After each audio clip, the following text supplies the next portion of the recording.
Okay.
Okay, I guess we can start in a minute.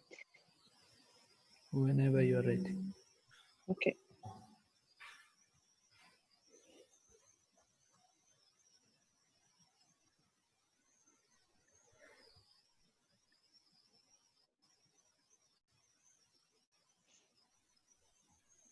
Okay.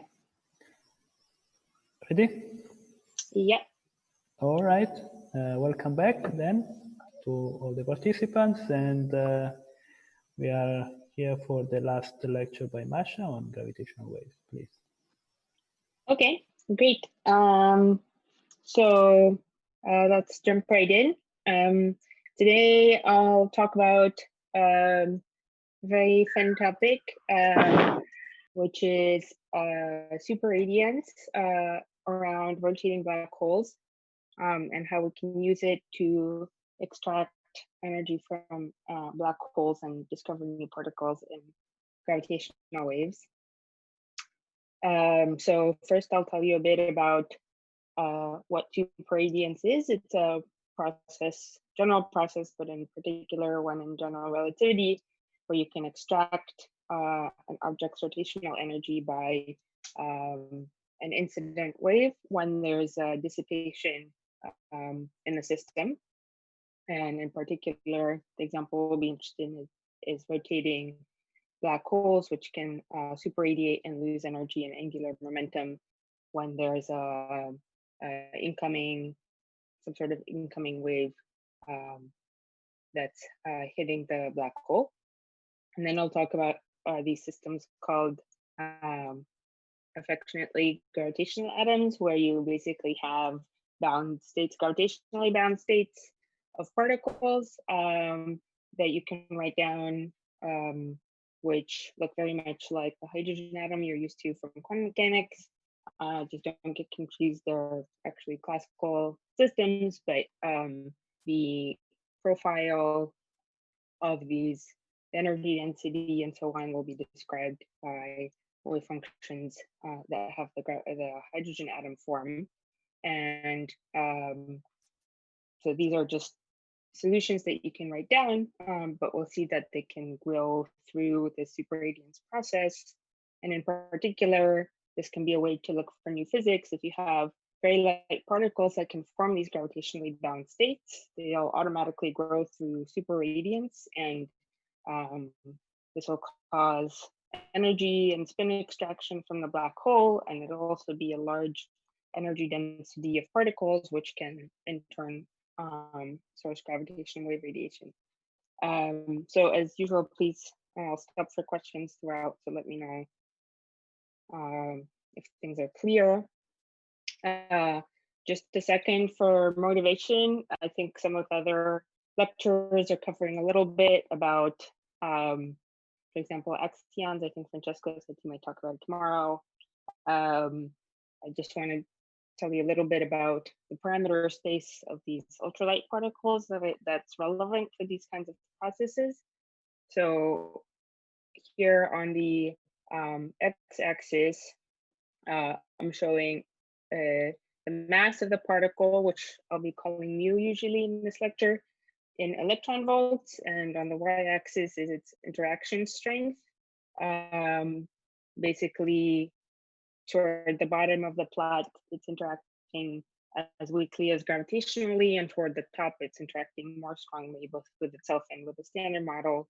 And you can see once it starts interacting strongly enough with the standard model, there's exclusion regions on this particle from various astrophysical and experimental constraints. But in general, this is just assuming that there's a light pseudoscalar in the theory with a particular set of couplings. The special thing about part of this parameter space is that there's this green line called the QCD axion, which solves what's known as the strong CP problem in the standard model that explains why one of the parameters, which is very small, it can be very small without having to tune. So I'm not going to go into detail here, but just to motivate a little bit, the part of the parameter space we'll be talking about, if you hear about these ultralight particles or the QCD axion, is the range of masses where the particle, the scalar or pseudoscalar, has mass of order 10 to the minus 13, 10 to the minus 12 electron volts. And for particles like the QCD axion, that corresponds to its being extremely weakly coupled. So these models predict its coupling to be basically gravitational. So it's very difficult to search for these particles in the laboratory. And the cool thing about these processes is that they only rely on gravity. In fact, they're only really efficient when the particles are only gravitationally interacting. So this is the part of the parameter space that we'll be talking about today. Okay, so why are we talking about these particular range of masses and couplings? Let's focus on the mass.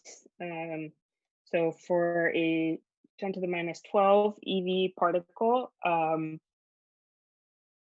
that corresponds to a Compton wavelength of about 1,000 kilometers.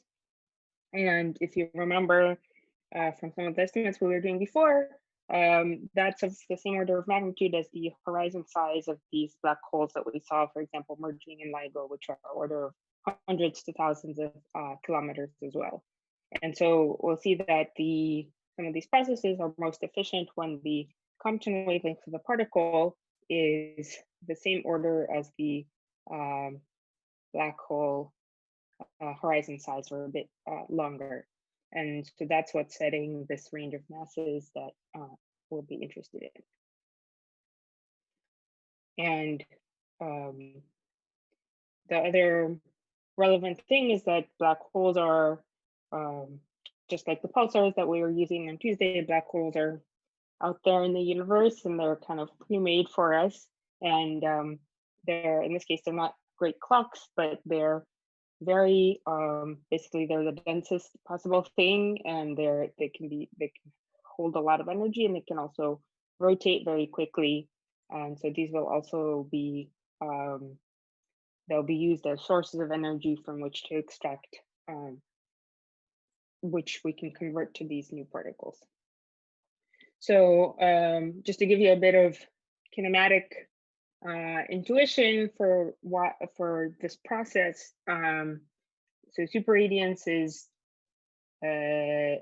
just the point that you can extract rotational energy in the presence of dissipation.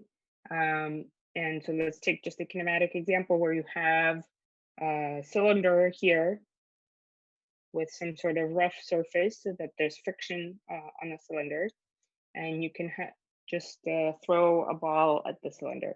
So a very, very simple example. If you have a lot of friction at the surface, then as the ball is tangential to the cylinder, the friction will cause energy loss and the ball will slow down. And that's what changes the energy of the ball, is this lost term in the system.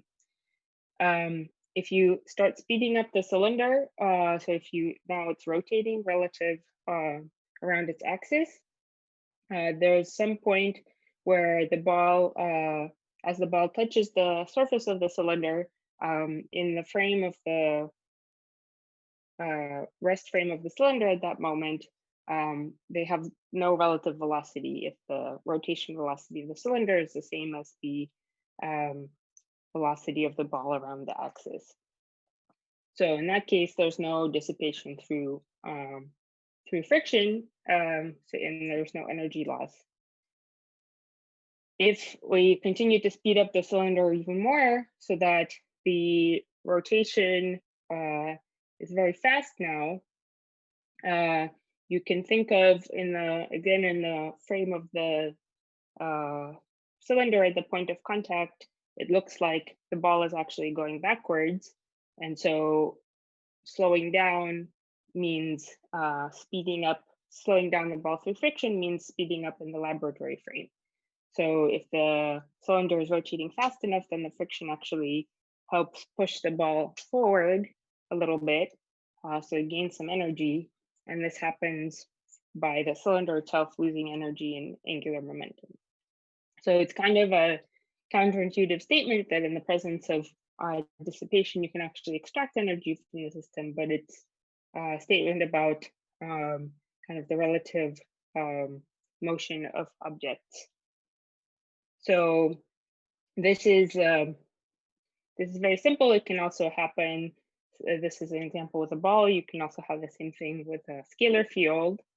So if you have a scalar field described as such, so it has some energy omega and angular momentum m about the phi direction. Here we have the same kind of cylinder that's rotating in gray, and there's a scalar field. And if you have the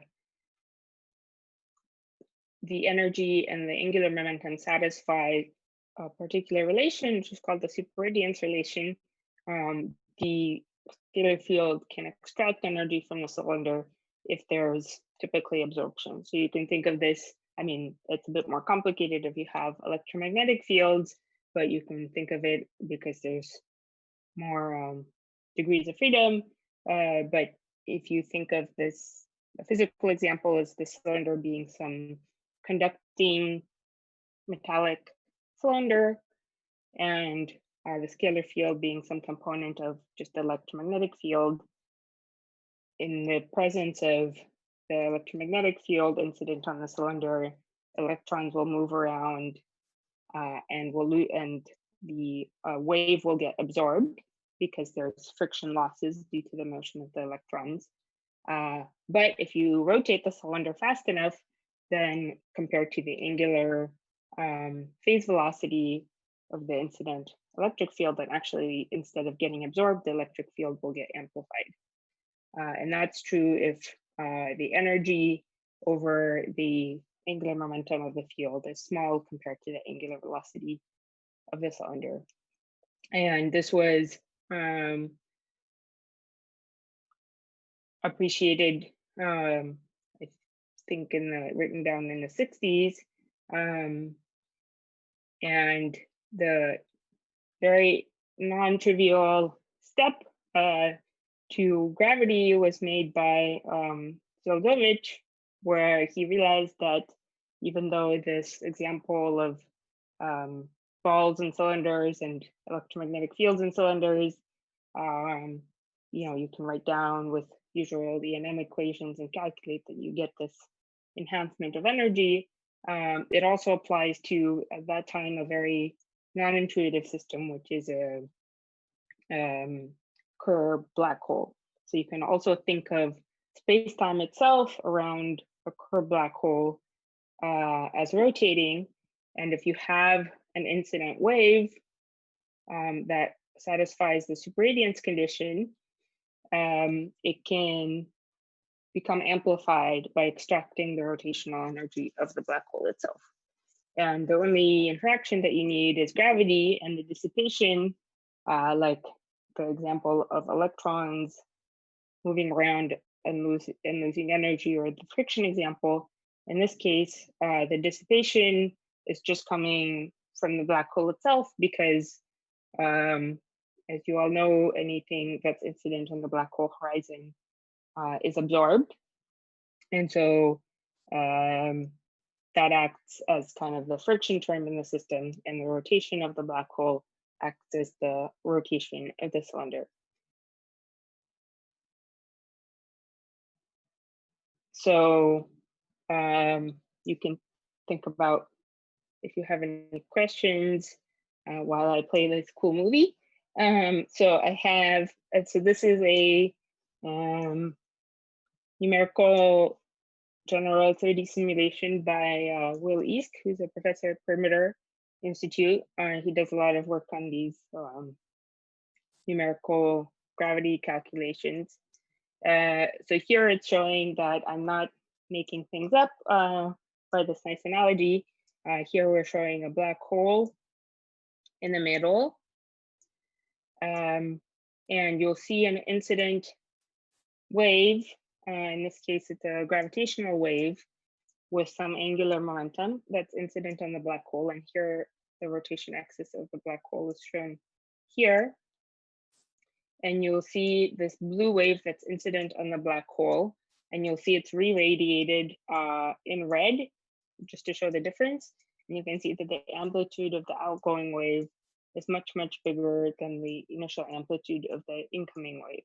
So through this process of superradiance, the gravitational wave has extracted energy and angular momentum from the black hole, and it's been amplified. In this case, it's been amplified by a factor of a few. And this process turns out to be more efficient for gravitational waves than for, say, scalar vectors waves, but it can be fairly dramatic. Any questions so far? I don't see any. Okay. Okay, so I've been talking about the superradiance condition, how you have this amplification process when you have this rotating object and there's some angular velocity of an incoming wave, which I call here omega A, smaller than the angular velocity of the black hole horizon, which I'm calling omega black hole. So in order to understand what, when this condition is satisfied, we have to answer the question, what is the actual angular velocity of the black hole? So let's talk for a few minutes about the Kerr metric.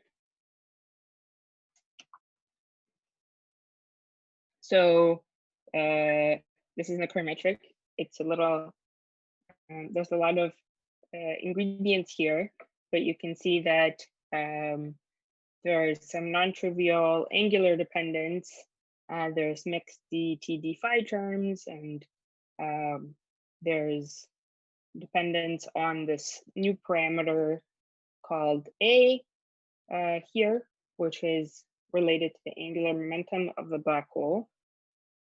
But let's just talk about what kinds of effects there are in the Kerr metric.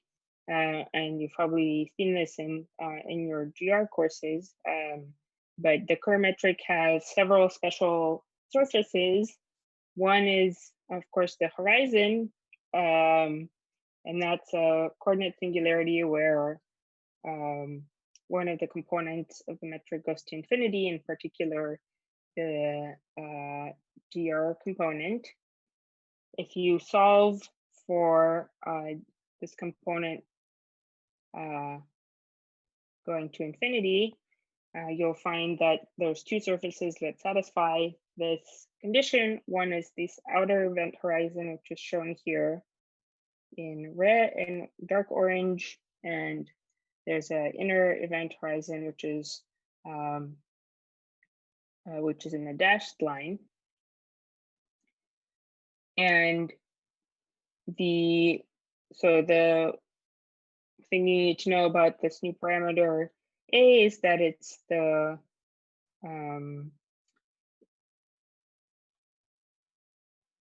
it's related to the oh, it's, I have it written here. Okay, so it's related to the angular momentum of the black hole. So the black hole has some angular momentum J. So A is the angular momentum in units of the mass of the black hole. And we'll also be using this dimensionless spin parameter A star, which is just A over RG, the black hole size. So A star has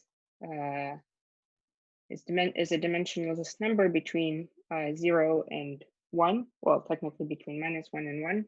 And 0, it reduces to a non-rotating black hole, which is a Schwarzschild black hole, and 1 is an extremal black hole. Okay, so we have the horizon, which has these particular, with this form in units of, here, just to make it more clear, this is in units of RG.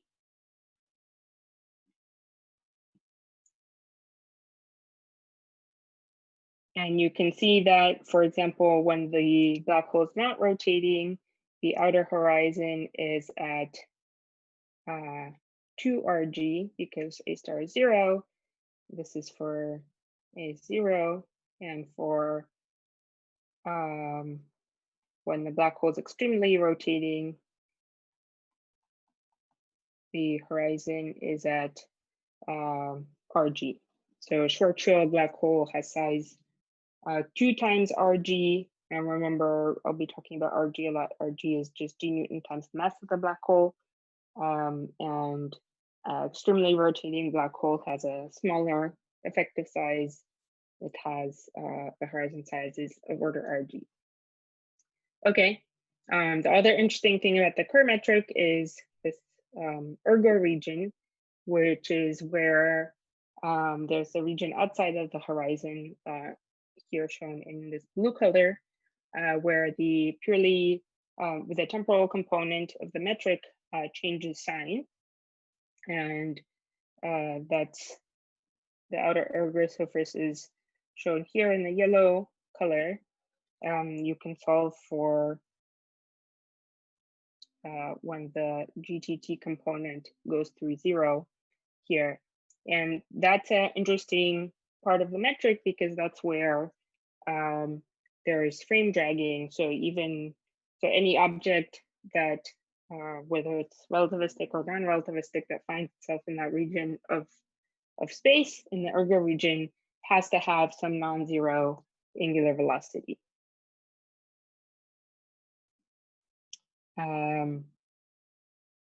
Okay, so I want to show a little bit of the calculation that goes in, that goes into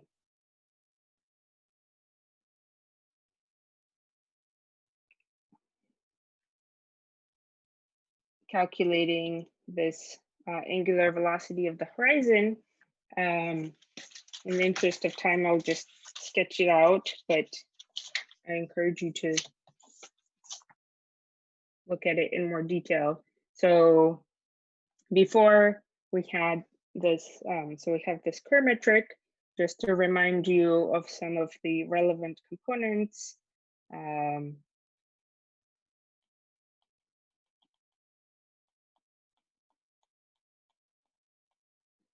We can define the angular velocity is basically the d phi dt at a given point. And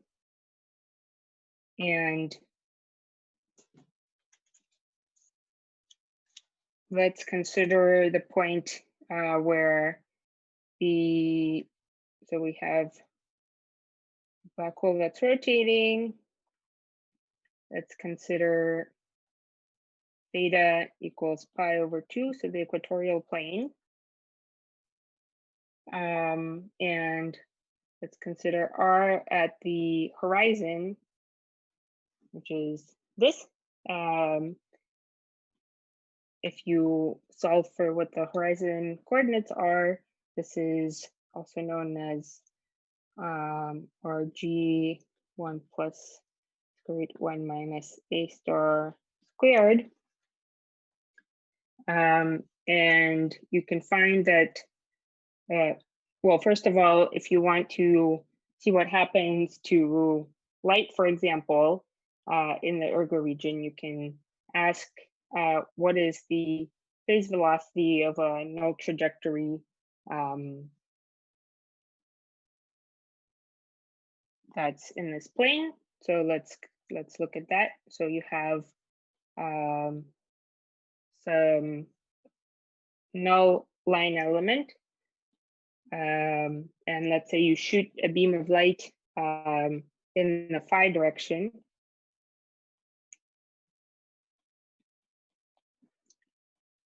This is just schematic.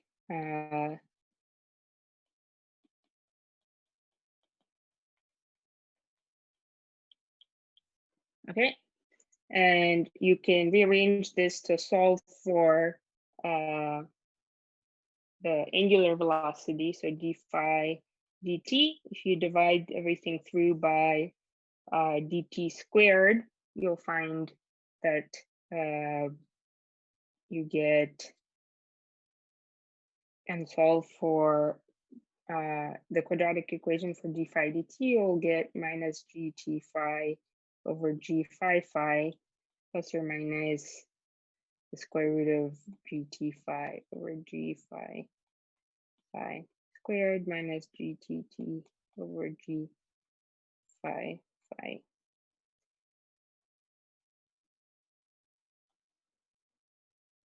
So this is a interesting statement because so you can see, for example, at the ergo, in the ergosphere, at the ergo surface in particular, it's defined by GTT switching sign, right? So this term is going to be 0 because GTT is 0.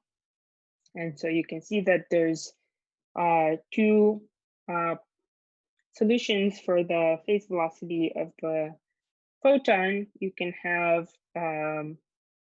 either 0, where you take the negative root of the equation, or you can have minus 2gt phi over g phi phi, which is positive.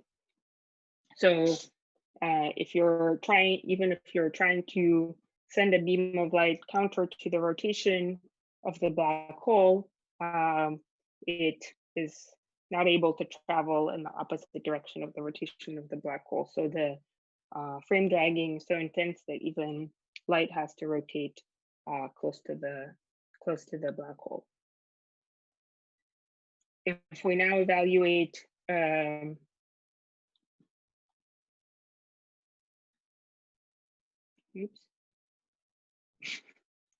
if we now evaluate this kind of phase velocity close to the horizon,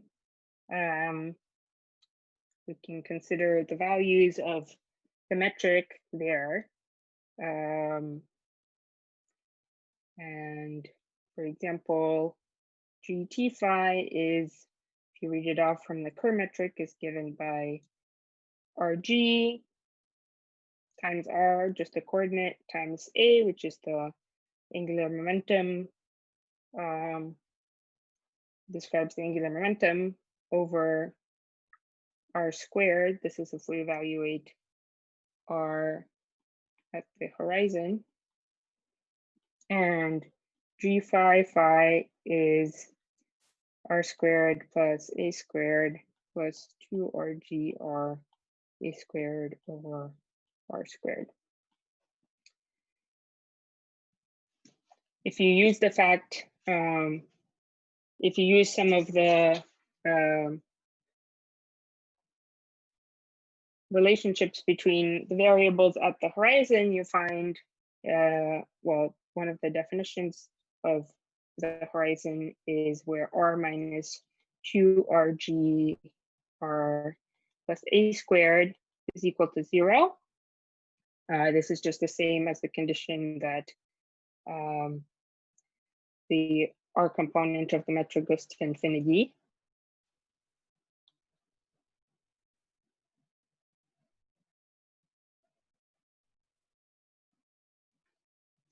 And you can, if you use these relations, you'll find that the angular velocity, which you can write as before as the ratio of these two components of the metric,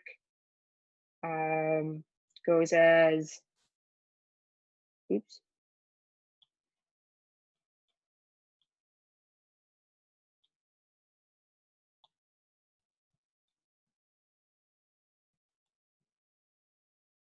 taking the ratio of these two quantities and using this relation, you can find that this is A over our horizon squared plus A squared, which again with some algebra reduces to 1 over 2RG A star over 1 plus 1 minus A star squared, where again A star is this angular momentum parameter A over RG, and it's between, takes on values between 1 and 0 for co-rotating, for black hole rotating in a particular direction.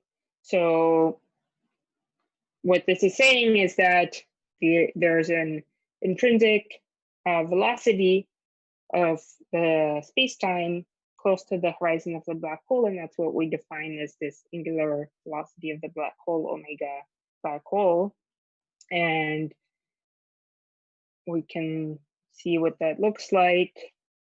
For example, for A star equals 0 for a non-rotating black hole, this is clearly 0, so that makes sense. For a very rapidly rotating black hole, this goes to 1 over 2 times the black hole size. So the angular velocity is very rapid for a extremal black hole. Okay, so this is thing I want you to keep in mind for a Kerr black hole.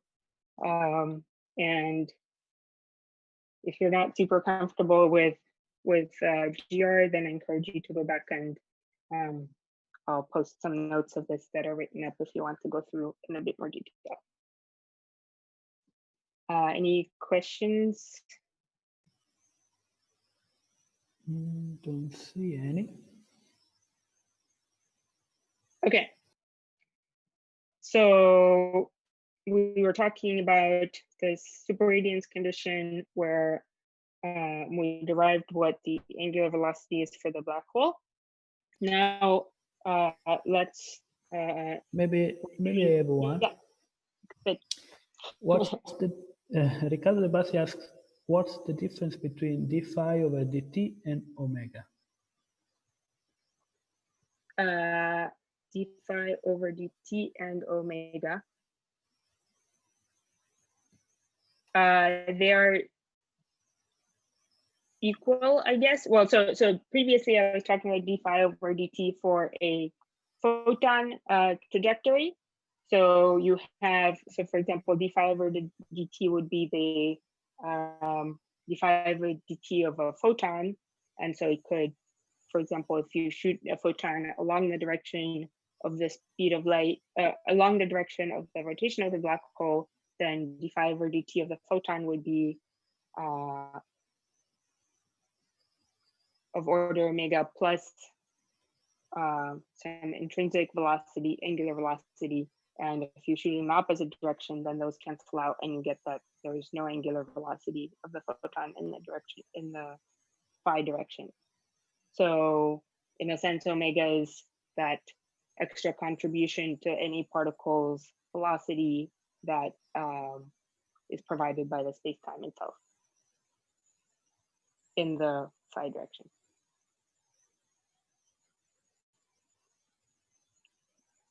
Good. Okay. All right. So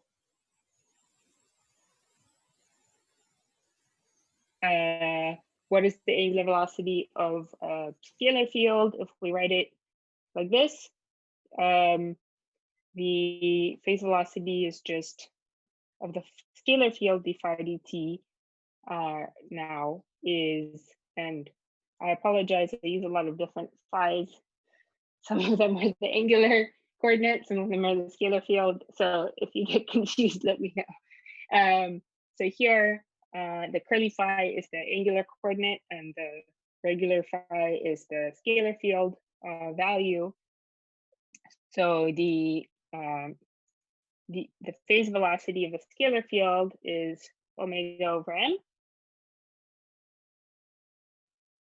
And that you can just read off from this, from the expression here. The angular velocity of the black hole that we saw of the horizon is given by this expression, where Rg is the black hole size and A star is this Kerr parameter.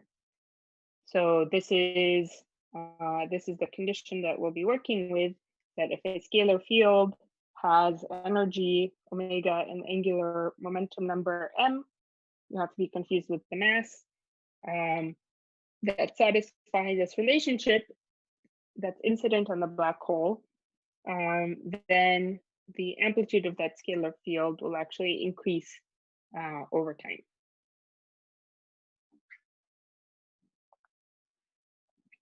And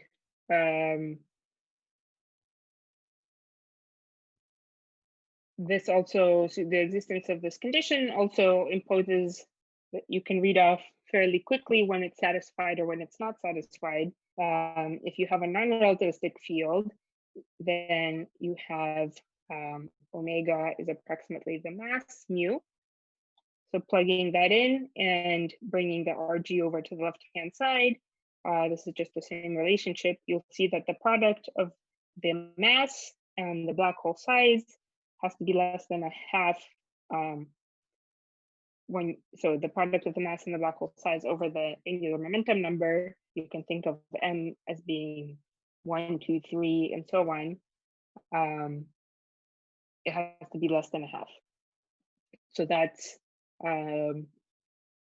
for low angular momentum numbers, so particles that are in kind of low energy, low angular momentum orbits around the black hole, the Compton wavelength of the particle, so mu inverse, has to be longer than the black hole size. So this gives you, for example, for m equals 1, this gives you that Rg over lambda has to be less than 1/2, where lambda is the Compton wavelength of the particle. And that goes back to where what I was saying at the beginning is that astrophysical black holes will be relevant for particle masses that are at 10 to the minus 12, 10 to the minus 13 electron volts because of this relationship here.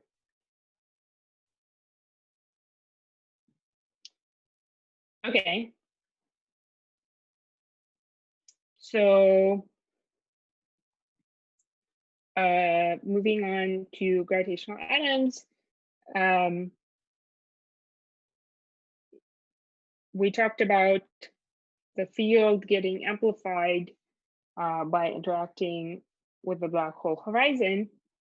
And you saw that calculation of the gravitational waves incident in the black hole and getting amplified as it exits.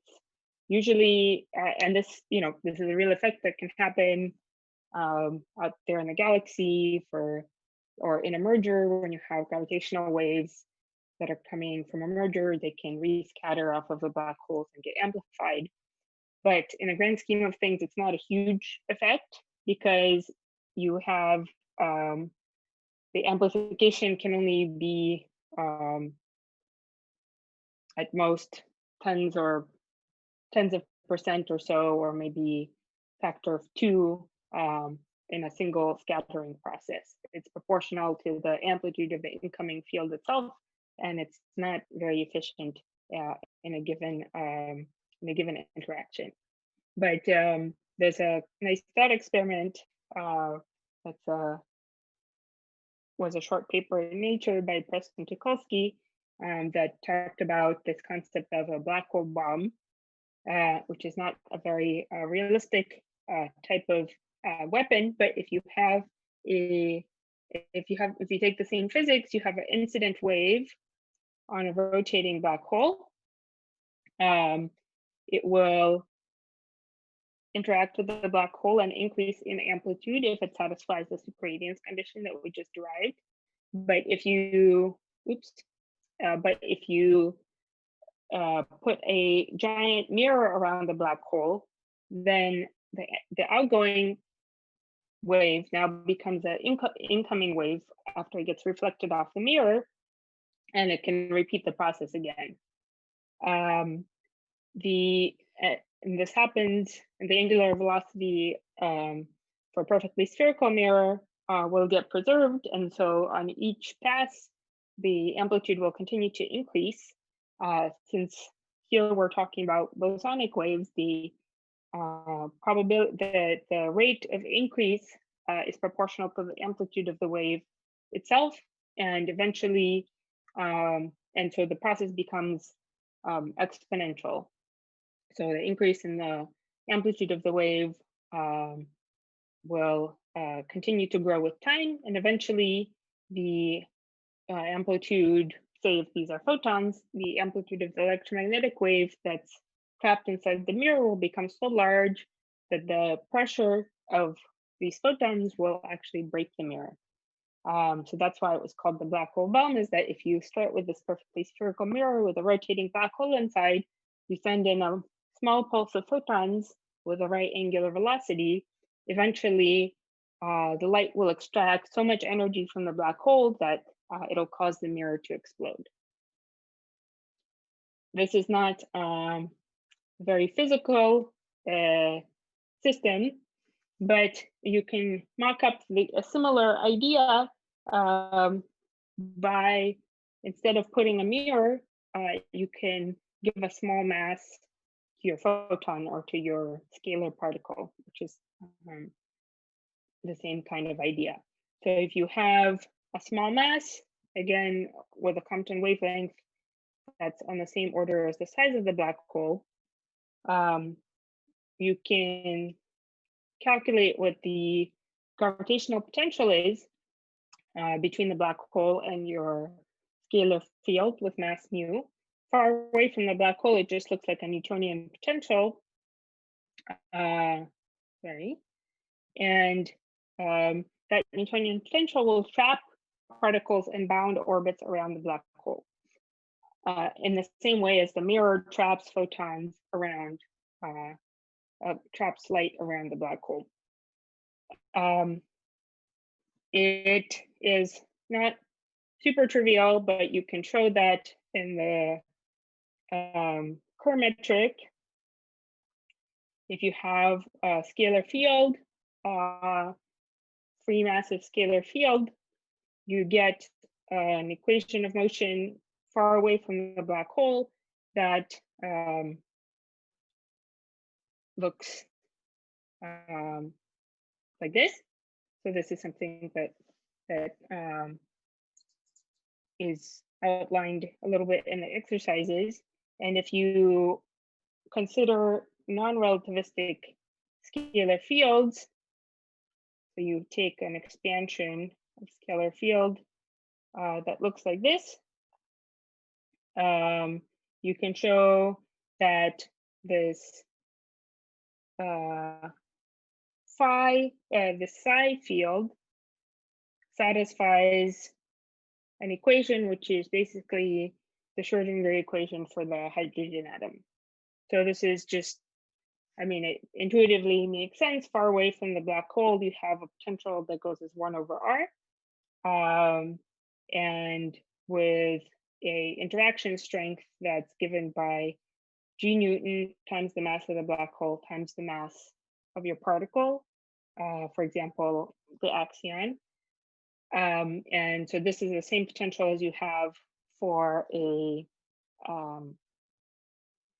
hydrogen atom, where you have a proton and an electron.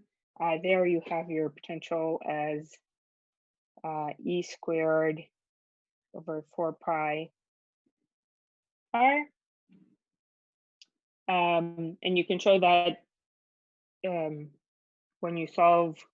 when you simplify the equations in the Kerr metric far away from the horizon now, so we're assuming that most of the scalar field lives far away from the horizon, you recover the same numerical equation. So you can describe the scalar field in just the same way as you think about the solutions, the wave function solutions to the hydrogen atom in quantum mechanics. Which means we can talk about, for example, the energy density of the scalar field around the black hole in different quote unquote orbitals. So we can look at a solution which has different quantum numbers. So just like for the hydrogen atom, you can have a principal quantum number n, orbital angular momentum number L, total angular momentum number, and M, which is the same quantum number that we were looking at before with the scalar field, is the projection of the angular momentum in the z direction. So you can have these different bound states, and what's being plotted here is the energy density of the scalar field with these different quantum numbers around the black hole, where the black hole is in the center. So just like for a hydrogen atom, you can define this coupling constant alpha. Instead of e squared over 4 pi, now it's going to be the gravitational coupling, which is g Newton times the mass of the black hole times the mass of the particle. And you can also think about this as the size of the black hole over the wavelength of the particle. Just like for hydrogen atom, you can define a size for these orbitals, which is a Bohr radius, 1 over the coupling times the mass. If you remember from the superradiance condition, we derived before that Rg mu has to be less than a half for low angular momentum numbers. So, which means that alpha is a small parameter. So these are going to be weakly coupled, large atoms compared to the black hole size. So you'll have most of the scalar field will be localized far away from the black hole, which is consistent with our assumption of treating the potential as not having any corrections from near horizon physics. The main difference from an intuition you might have for hydrogen atoms is that first, these are bosons, and they also have no conserved numbers. So we're talking about some scalar field, which is its own antiparticle. So you can have very, very large occupation number in these bound states around the black hole. So you can have, instead of having 1 electron per orbital, you can have up to 10 to the 75 to 10 to the 80 scalar field quanta in such a system. And we'll get to why it's 10 to the 75 or 10 to the 80, but the point is that it can be exponentially large. Any questions? Yes. So there are a couple of questions by Francesca. She asked, is superradiance a mechanism of black hole extinction? And can we explore black hole by sending sufficiently close to them some wave that will increase its amplitude via superradiance? Also, will the black hole exhaust its energy before the mirror around it in a black hole bomb will break? Good questions. So I'm not sure exactly what you mean by extinction, but yes, this is a way of taking away a large fraction of the black hole's energy and generally an even larger fraction of the black hole's angular momentum. And yes, the particular setup of the black hole bomb depends on the dynamics. For example, if you send in a pulse of light with a very large angular momentum number, then you will spin down the black hole such that its angular velocity now matches the angular velocity of the wave very quickly, and you won't extract so much energy. And so the process stops when the black hole angular velocity will match the angular momentum of the wave. So if you start with some initial black hole angular velocity, as the wave gets amplified, it decreases, and eventually this equation becomes saturated, and then the process stops. And then whether that happens before or after the mirror explodes depends on the exact ratios of the wavelength of light, the size of the black hole, the size of the mirror, and so on. And the same thing happens for these scalar fields. Eventually, the black hole will just stop extracting the angular momentum. I mean, eventually, for a given for incoming wave with fixed properties.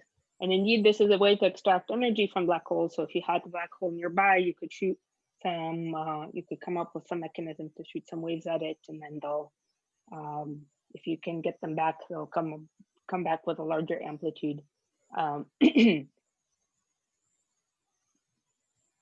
hopefully that answers the question. I'm not sure if I covered all of the points. Okay, there is another question by Sudipta. In the equation of phi double derivative of time in the equation of phi double derivative of time is there, but how you are getting a single derivative in psi by putting the expression of phi? I'm not understanding it. Yes, so that comes from non-relativistic limit. So basically one of the time derivative, or well, both of the time derivatives are going to give you some mu squared, and then some correction. So omega is of order mu plus some correction. So you'll have some minus mu squared, which will cancel with this mu squared. And you'll also have one time derivative that's hitting, that picks up the correction to the frequency here. So then you end up with one time derivative, and you cancel off an overall factor of mu. So notice how here you have, for example, this term will has a mu squared, and that will and this is just a gradient here. And in the final equation, you have a gradient squared over mu, and this has just a g and mu. But yeah, you have to plug this in and go through the algebra to show that it works out in the end. But it comes from this assumption here, where psi has only small frequency components in relation to the compared to the rest mass of the particle.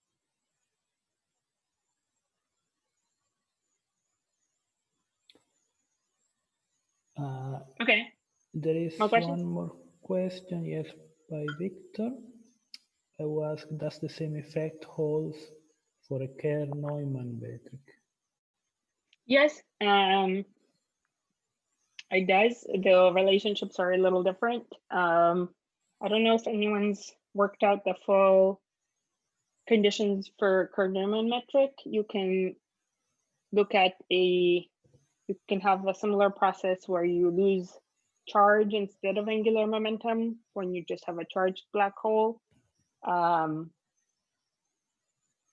Kerr metric is even more complicated, so I don't know if people have done like a full analysis of that one. Also because as I mentioned, I think in a couple lectures ago, usually in astrophysical environments, the Kerr metric is less relevant because typical charges are not going to change the metric significantly compared to the angular momentum of the black hole.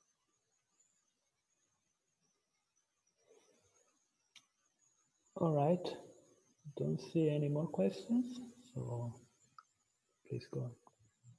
Okay, so we have these bound states of scalar fields around the black hole. The other point is, so these are just kind of semi-stationary solutions. You take a scalar field, you take a Kerr black hole. These are valid bound states that they can have. But the other important ingredient is going back to the story about superradiance. So each of these bound states will have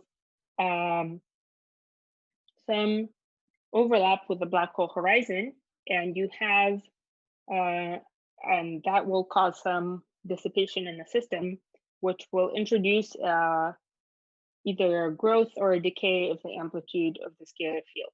So if you look at the energy of the, at the bottom here, if you look at the energy of the scalar field, just like for a hydrogen atom, it's given by the rest mass, mu. There's a binding energy, which goes as the coupling squared. So this alpha squared term is the fact that it's sitting in this gravitational potential. Then there's also an imaginary piece, which goes as a superradiance rate. And that can be positive or negative, depending on whether your bound state satisfies the superradiance condition. So whether your particle mass mu over its angular quantum number is smaller or bigger than the angular velocity of the black hole horizon. So for example, you see that the S orbital, which has no relative angular velocity compared to the black hole, will never satisfy the superradiance condition. So anything that you set up in an S orbital will just fall into the black hole at some rate. But if you have some angular momentum relative to the black hole, then these states can grow by extracting the black hole's energy. So let's get some sense of the timescales in this problem. So just to give an example, if you have, I think this is a 10 solar mass black hole, the light crossing time is 10 to the minus 2 milliseconds. And let's take alpha to be 0.1. So the ratio of the Compton wavelength, is 10 times bigger than the size of the black hole. Then the particle wavelength corresponds to about 0.1 millisecond. Then the size of the cloud is again parametrically bigger. So you have RG is much less than mu inverse is much less than the cloud size. And then there's a even longer time scale in the problem, which is the superradiance time. Sorry, there's a typo here, so forget this. Okay, so the superradiance time can be roughly estimated for a scalar as just saying, we have a black hole, then we have some energy density around it in this bound state of scalar particles. And at the horizon, you can calculate the amplitude of the scalar field. It's proportional to psi squared to this in this non-relativistic expansion. At the horizon, everything is falling into the black hole at the speed of light. So the absorption at the horizon is just proportional to this factor right here, which is the flux of the scalar field into the horizon into the horizon. So if you do that calculation for these hydrogenic bound states, you'll find that the absorption time goes as black hole size over this coupling constant alpha to some high power, you can see that it makes sense that it goes as alpha to some power of L, the angular momentum, because the larger you make the angular momentum, you can use your intuition from the hydrogen atom, the larger the angular momentum barrier is, and the smaller the amount of scalar field there is close to the horizon. So most of it is pushed further away from the origin by the angular momentum barrier. So there's less overlap, and the rate of absorption into the horizon is less efficient. Now you have the same effect of superradiance, that when you have absorption at the horizon, if there's relative rotation, then at infinity, it looks like actually the field is growing. So that's this term here again is the superradiance condition. So if the black hole is spinning fast enough, this term is positive, and you get a growth of the field. This is a particularly cool problem or setup, because you do, unlike the initial story that I was telling you about an incoming wave that's coming in from infinity and gaining energy from the black hole, you can see here that the growth of the field doesn't really require a large amplitude. So if you go back here, the energy of the field has this imaginary component, right? Which means that the amplitude,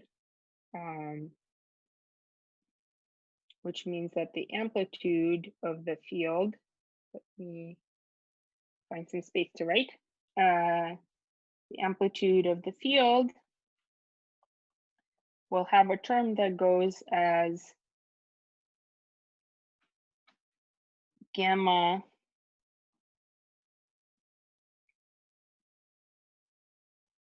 times the initial amplitude.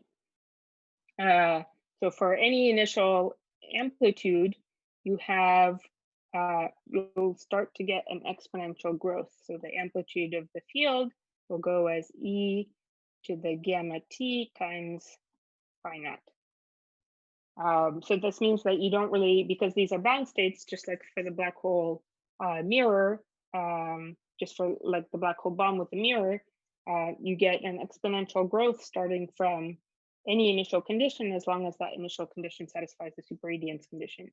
So you can start with basically no scalar field around the black hole, but if these bound states satisfy the superradiance condition, then they'll automatically start to grow. So let's see how that works for a specific example. Let's take a black hole, which is born with some spin, some high spin. So again, this is the spin parameter here on the y-axis from 0 to 1. And the black hole mass is shown on the x-axis.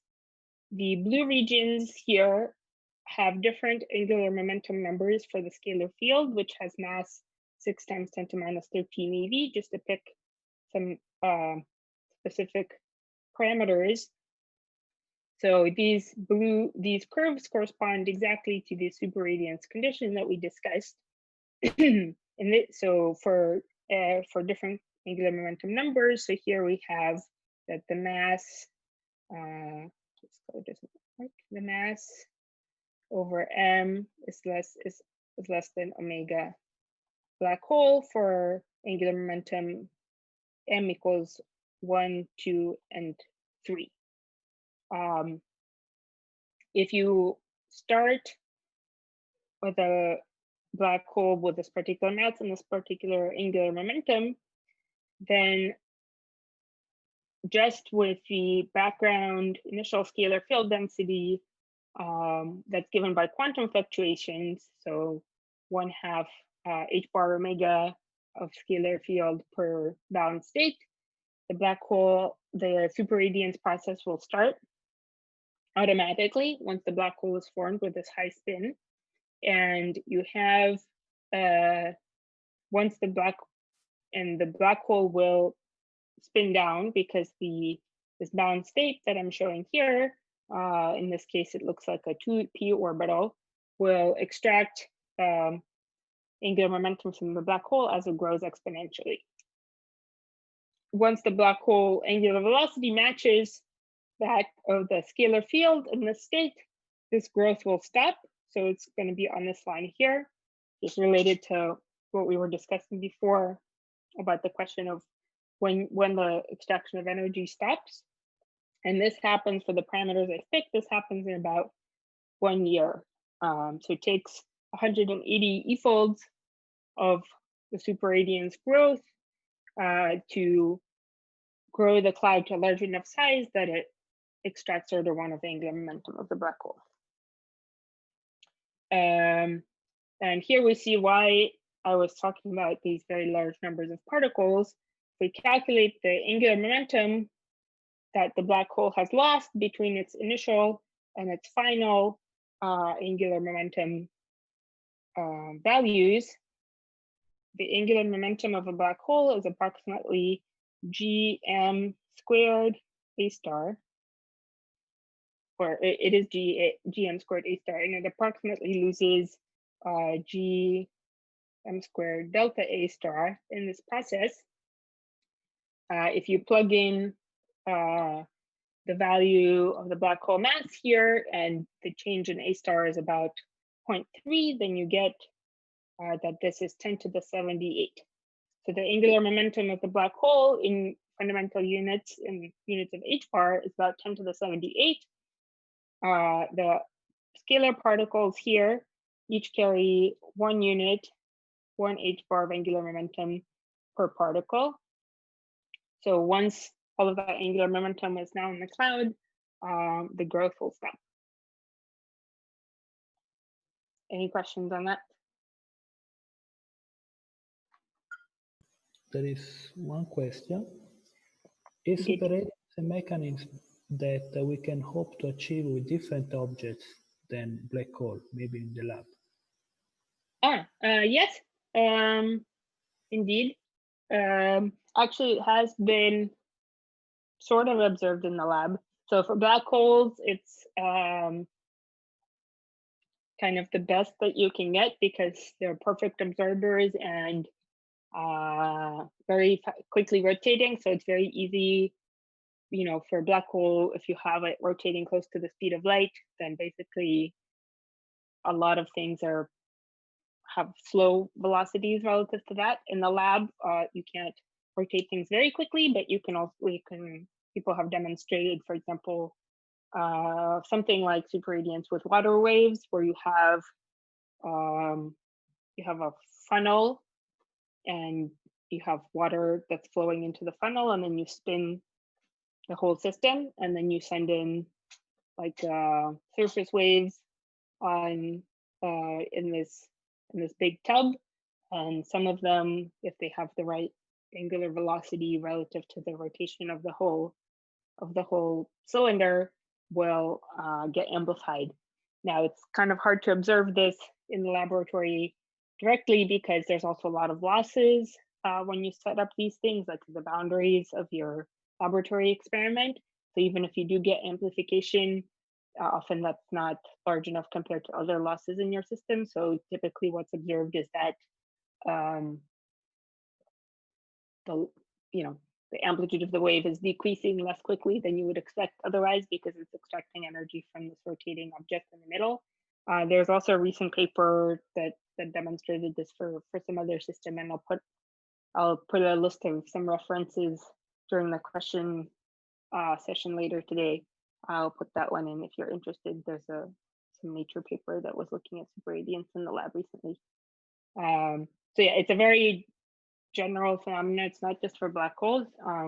Just typically, all of these rates are very suppressed by the low velocities. So it's hard to get something very dramatic happening in the laboratory. Okay. Okay. Questions? Yeah. So now that we have the setup, Let's see what kinds of effects it can have. So this is the exciting part. If there are these light fields that exist in the Lagrangian of the universe, they don't have to be present. I don't have to have a large energy density in the universe. They just have to be present in principle. And if they have quantum wavelengths that are comparable to astrophysical black holes, they will superradiate and cause black holes to spin down. So before we looked at this parameter space, right? You have the black hole spin as a function of mass, and we saw that it takes about a year for a black hole to lose order 1 of its angular momentum. It turns out that we can actually measure the spins of some black holes in astrophysical systems. So I won't go into detail on that in the interest of time, but you can look at, there's measurements from X-ray binaries that have measured several spins and masses of different black holes in our galaxy and in neighboring galaxies, or neighboring dwarf galaxies. So you can have, if you measure a black hole whose spin is very large, you can use that to exclude some part of particle parameter space, because if a black hole had such a large spin, you would expect it to spin down the bottom of the superradiance curve within a fairly short astrophysical time. And so you can use that to place an exclusion on the existence of these new light particles. And if particles are interacting gravitationally, you can use these 5 black holes whose spins have been measured to exclude some range of particle mass. That's about a factor of 30. So that's already something new that you can learn about very light scalar fields just from looking at observations of black holes. Of course, these days, there's a new game in town, which is LIGO. So as we mentioned in the first lecture, since the first detection, there have been many more black hole mergers that have been observed at LIGO. And each of these black holes that merge to make a bigger black hole come with a measurement of its mass and its initial spin. Now, the measurement on the initial spin is not very accurate. The emitted gravitational wave radiation is most sensitive to some combination of masses and maybe the total angular momentum of the system, but not so much to the individual components. But still, you can get some information from these observations. In particular, there are expected to be hundreds of these mergers per gigaparsec cubed per year, which means that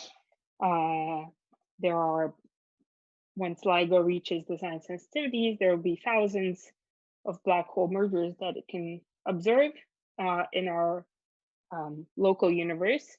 So here's kind of a cartoon picture of what each of those spins would look like. We expect more light black holes than heavy black holes. And here we just picked some uniform spin distribution because no one really knows what the intrinsic spin distribution of black holes that are merging at LIGO is. So this is what the astrophysical prediction might be for the spin distributions. If there's a very light scalar field, then in the time that it takes the black holes to merge, all of the black holes that were up here satisfy the superradiance condition, and they'll spin down to the corresponding superradiance condition boundary where it's now rotating, where they form these bound states of scalar particles and lose the angular momentum. So if you're able to distinguish within the resolution of the LIGO experiment, you're able to distinguish between this distribution and that distribution, then you can say something about the existence of these very light particles. Right now, there's not enough sensitivity in the measurements to be able to distinguish between the two. And you have to do a statistical analysis because each, once it turns out that each error bar in one of these points is about this big right now. So it's very hard to do an analysis. But once we get hundreds to thousands of mergers, then you can statistically distinguish between these two distributions. And that's not so far away, given the current rate of detections at LIGO. That's very exciting. So any questions on black hole spin measurements and how that informs the particle detection? I don't see any questions. Okay. Okay, so in the last 10 minutes or so, let's talk about. Sorry, there is a raised hand. Please. Francesca can ask a question.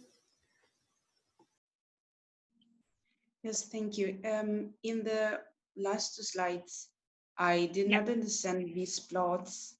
I mean, these are simulations? No, well, so basically what we're doing here is we're saying this is just a visualization of what the distribution might look like. So I mean, in a sense, it's kind of a simulation. So we're taking some distribution of black hole masses that goes as m to the minus 2.3 or something like that. So that's kind of a typical power law that comes from stellar evolution, that there's typically fewer, heavier black holes than light black holes.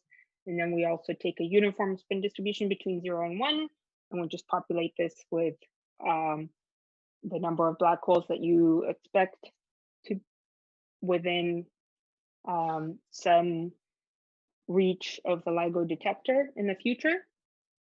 And here, in addition to, so that's what's shown in this slide. Here we take that initial condition and we evolve it through superradiance with this scalar field mass. And you find that after this amount of time, 10 billion years, so if all of the mergers took a very long time to happen, then you will find all of the black holes that started in this white region to be clustered at the bottom of these superradiance condition curves. So this is not this. So this is the theoretical predictions. This is not what LIGO itself would see, because on top of this, you have to convolve it with the mass and spin dependent efficiency of detection, and then also there's very large error bars, as I've mentioned. So the detected distribution would look again different from this one. Okay, so in this second plot, what characteristics of these particles can be predicted? Good. So here we're just assuming, so the two things that go in is that it's a scalar, so for a vector or a higher spin, again, particle, this would look different. So this assumes that it's a spin zero particle. It assumes that it has this mass and that it's gravitationally interacting. If you change the mass of the particle, the location of these contours would shift. So the if you hold, so the rates are very weakly dependent on the masses. If you hold the ratio of the Compton wavelength to the black hole size fixed, so if you make a lighter particle, that increases the Compton wavelength, and that will push this to heavier black hole masses.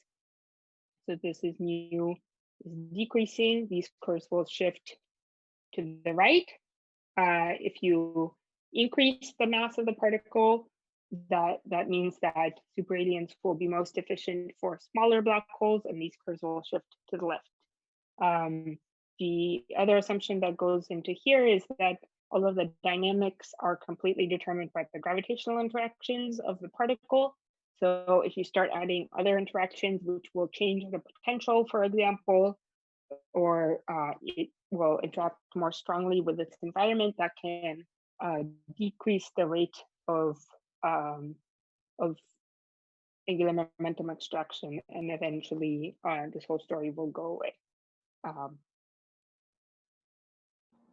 Thank So you. if you have more, if you have more questions on that, we can talk maybe in the question session, because there's a very long story about that as well.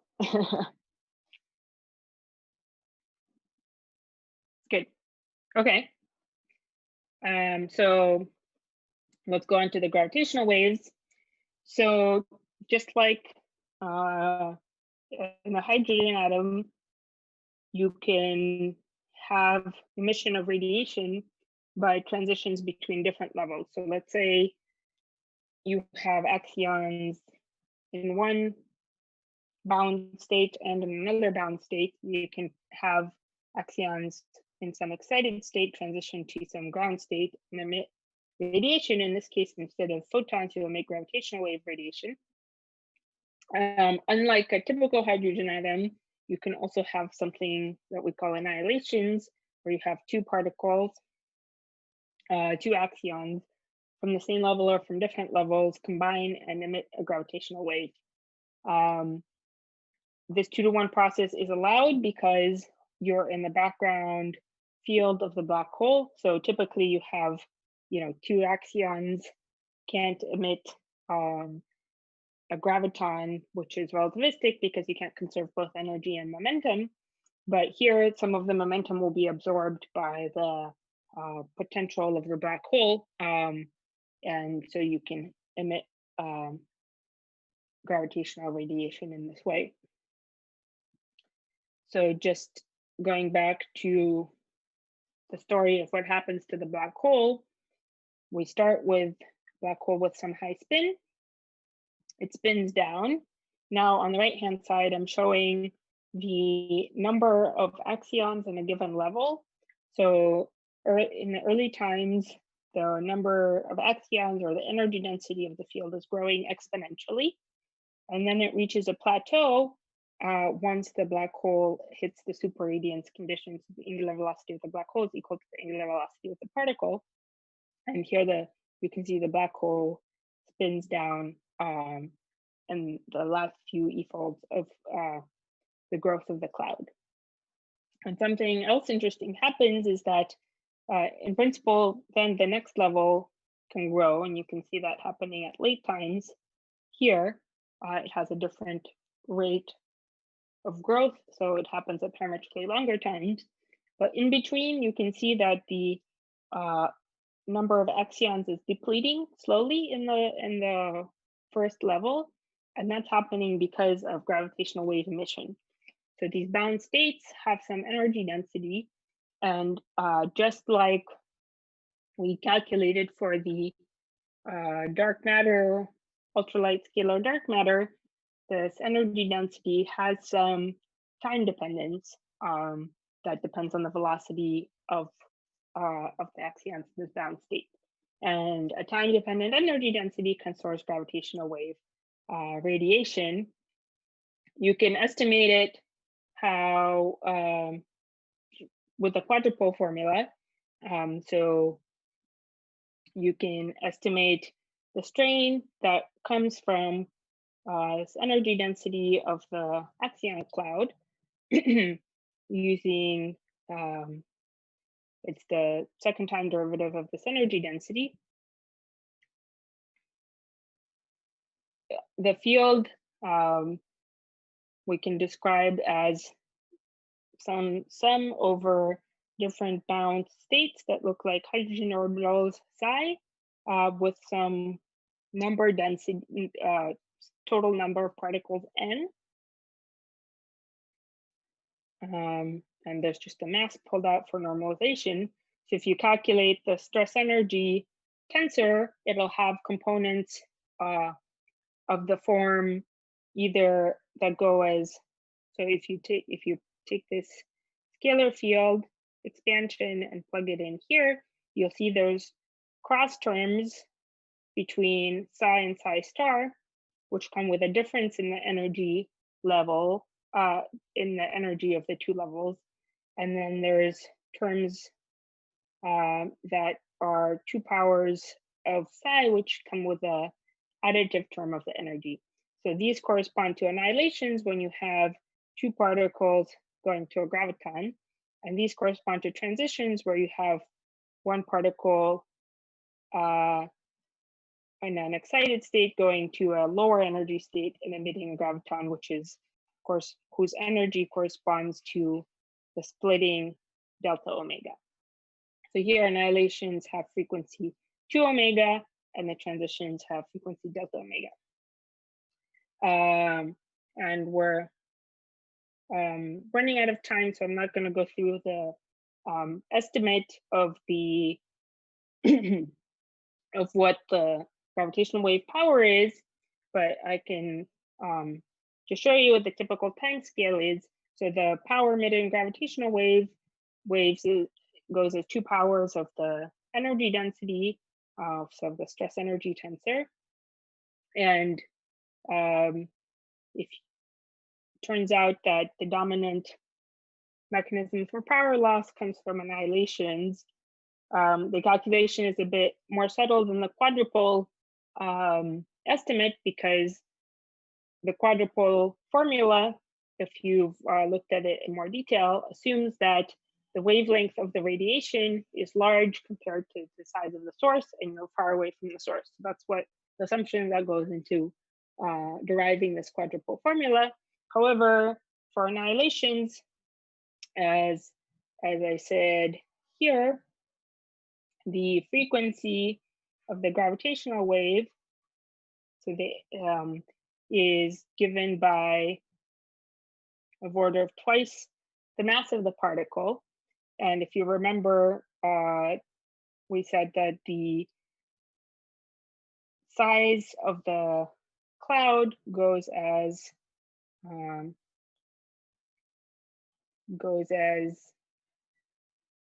over alpha times the mass of the particle.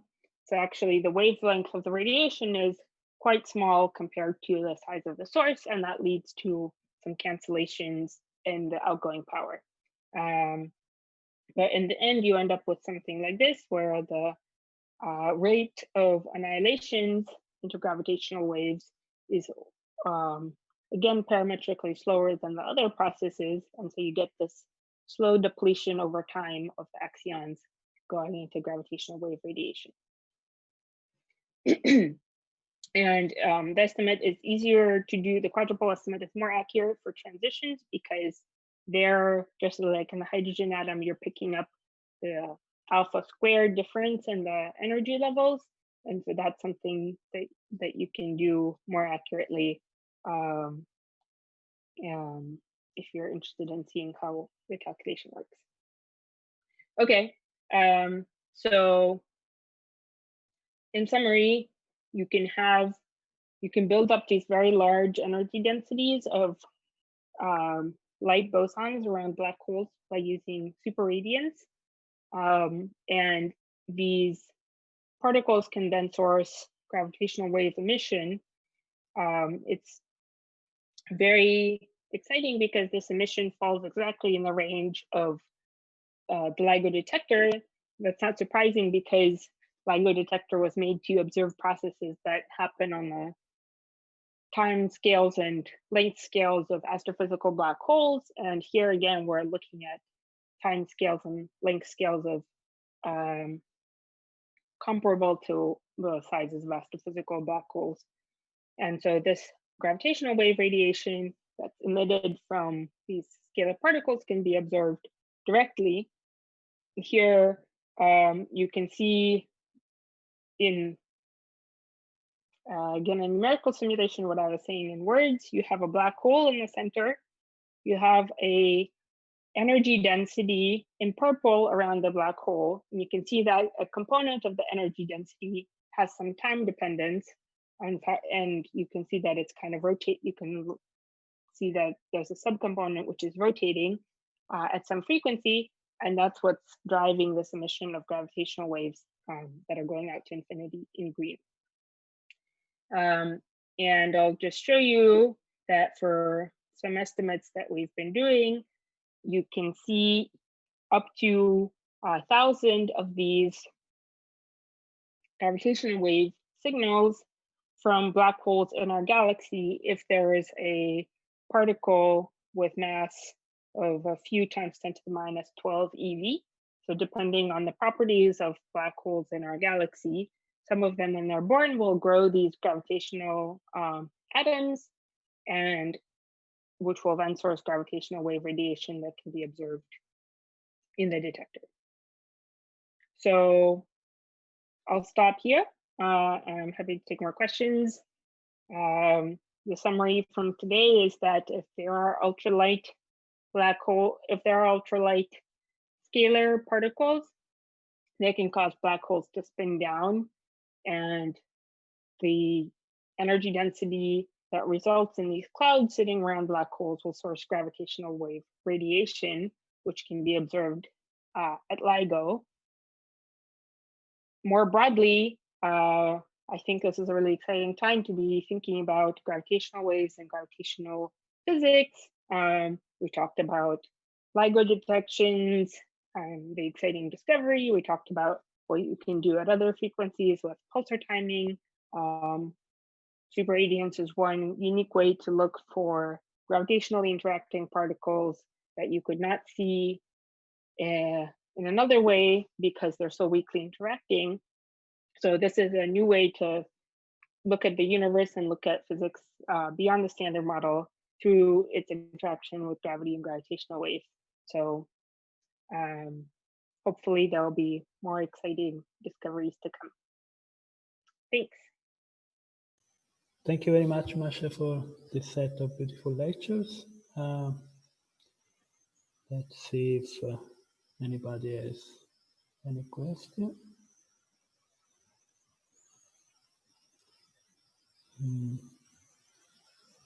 I don't see any at the moment, but well, one just arrived.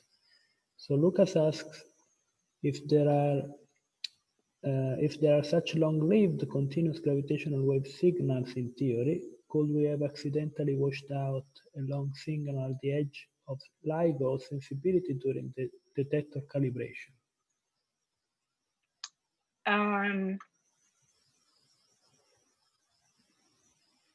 Well, kind of. Hopefully not. So the way that these searches work, I can show you a little bit.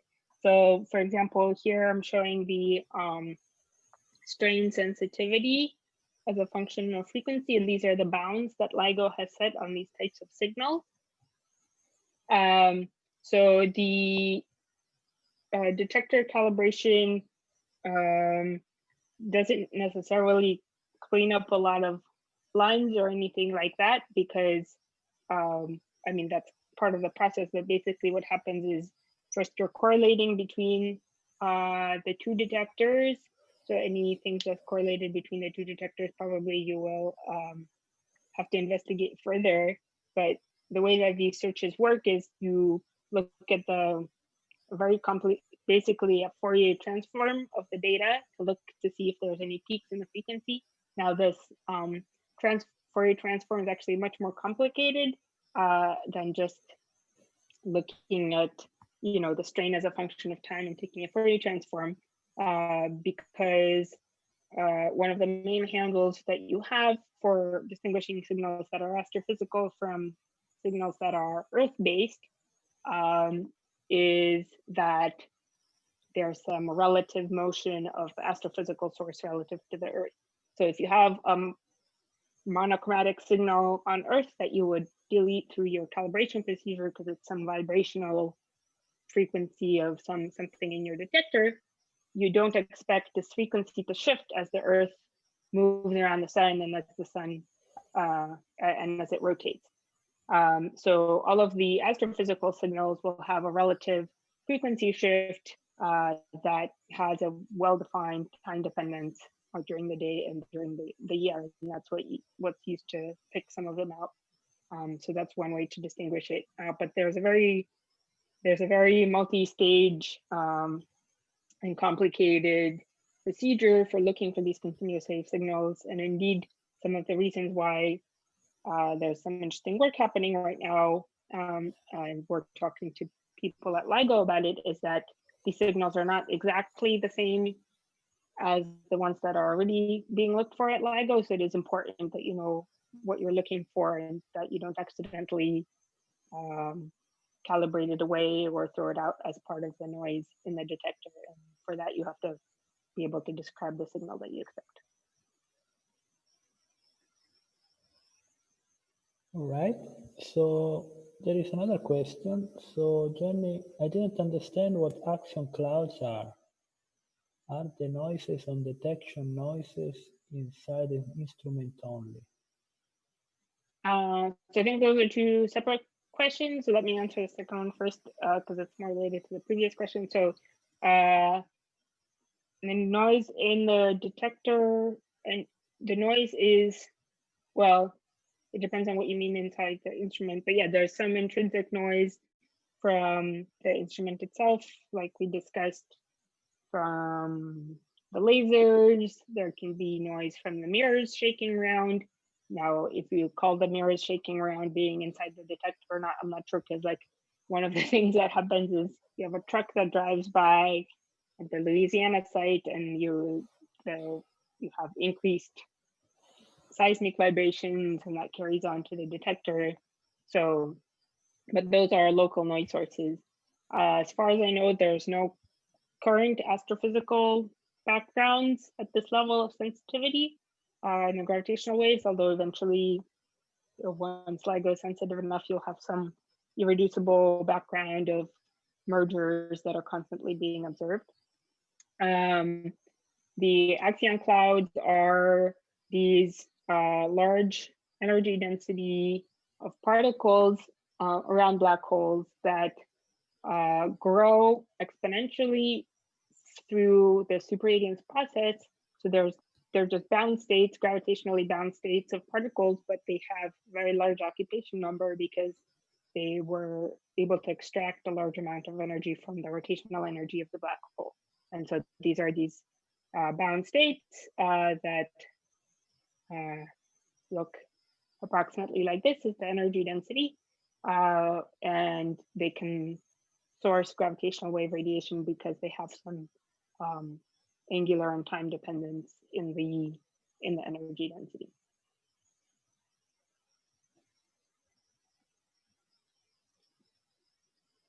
All right. So I guess we can stop here and then resume later with the Q&A, where you can ask more questions to Masha and also to the other speakers. Sounds good. Thanks, everyone. So thank you again for the lectures, and we'll resume later.